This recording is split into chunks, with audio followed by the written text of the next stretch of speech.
Click the bell icon to get latest videos from Ekeeda. Hello friends, the last video we went through Introduction to Bank Reconciliation Statement, how the star went through the embarrassment of not having balance in the account which denied the withdrawal, and how the bank reconciliation statement proved to be a boon for him to understand where the difference is. Now we'll find out what are the reasons to understand what are the differences we are going through. There are two kinds of differences that we will go through. First, that is time gap difference. Second is errors committed by humans. So the two things that we'll have to understand is how this difference arises between the bank passbook and the cash book of the owners. Let's do that.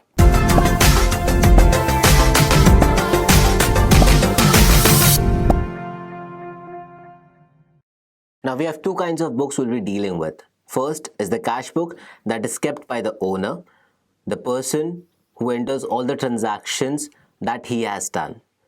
And vice versa, we have passbook for the bank transactions if the transactions are made in the bank. So the bank also records, maintains or the details of every owner that they hold an account with. So if the star has an account with the bank, they will have a passbook for his account. And similarly, Mr. Star will have the specific cash book for his own transactions. Now, if the transactions match up, there is no difference in it. But if there is a difference, there are only two categories of difference that we'll be dealing with. First is time gap, and the second is the errors committed. Now, when we talk about time gap, it may be one transaction that has been already made in one book, but the transaction isn't reflecting in the passbook, or vice versa. So all these transactions which refer to any specific transaction being entered in just one book has to be classified as time gap transactions. Let's see certain examples of it.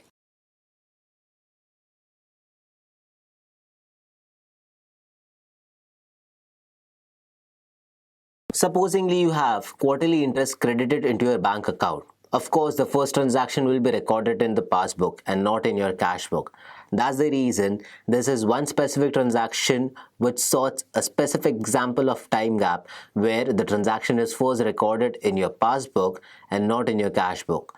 So until unless you go ahead and update your passbook, you won't be able to understand the difference in the passbook balance and in the cash book balance. Hence, once you update your passbook, you'll be able to know that this is adding up to the transaction of your balance.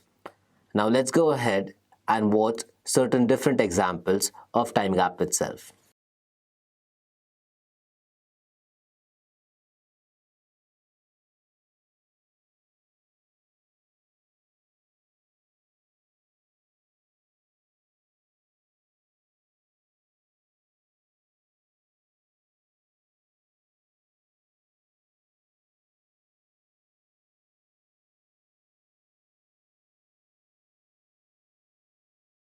We have mentioned certain categories of transactions here. The first one will be check deposited but not cleared. So supposing if you have deposited certain check in your account, however it's been more than 3 days, the transaction hasn't been cleared. So you might have a record of this in your cash book, however the same wouldn't be updated in a passbook. So this is one example of time gap. Second will be check issued but not presented for payment. Supposingly you have given certain check to Mr. B for clearance. However, it's been more than 2 months, he hasn't been to the bank to get the same encashed. So you might have a transaction in your cash book, but the same isn't reflecting in your passbook. That's why the balance in your passbook will be more as compared to the cash book. And the third one will be bank charges. Supposingly, bank has charged you for dividends. Bank has charged you for the service provided by them. These transactions will be first recorded in the bank transaction, that is in the bank passbook. And unless and until you go ahead and update the passbook, you won't have any details of such transactions, of such charges in your cash book. That's why we will be having certain time gap differences over here. So these are certain time gap differences which you can understand from. Apart from time gap, there are certain transactions which we call as errors committed by human. So what are these errors committed by human? Let's go and understand that part.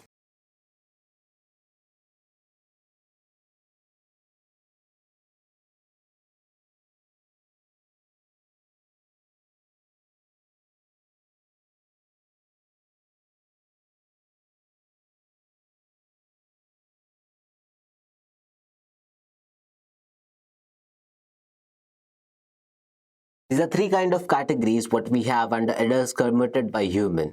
Now, when it comes to bank reconciliation statement, you can say that there are three errors. First, recording twice. Supposingly, if you have one transaction which has been recorded twice in your cash book, that is definitely supposed to increase your cash book balance twice as compared to the passbook. Hence, there is a difference in your passbook and cash book total. Second example will be omitting the transactions. If supposingly there is certain transaction which has been mentioned in your cash book, but it has been omitted in either of the book. It may be omitted in recording the transactions in the passbook, or there are certain transactions which has been already mentioned in the passbook which were told to you, but you just missed it out. That means you have omitted that transaction from recording in your cash book. Hence, there is a difference between the cash book and the passbook. Now, the third one will be wrong totaling. Supposingly, 10,720 has been just mentioned as 1072. That means there is a difference in between the amounts that has been totaled as compared to the cash book and the passbook. So when you find such a difference, these are certain errors which have been committed by the human, which may be recording twice, omission, and wrong total. So if any of these differences arises, these differences can be rectified and the total of cash book and passbook can be equalized. So the cash book which is mentioned and held by the owner and the passbook which is mentioned and held by the bank should tally once these differences have been rectified. So these are the reasons for differences when it comes to bank reconciliation statement. Thank you for watching the video. Keep subscribing to eKida.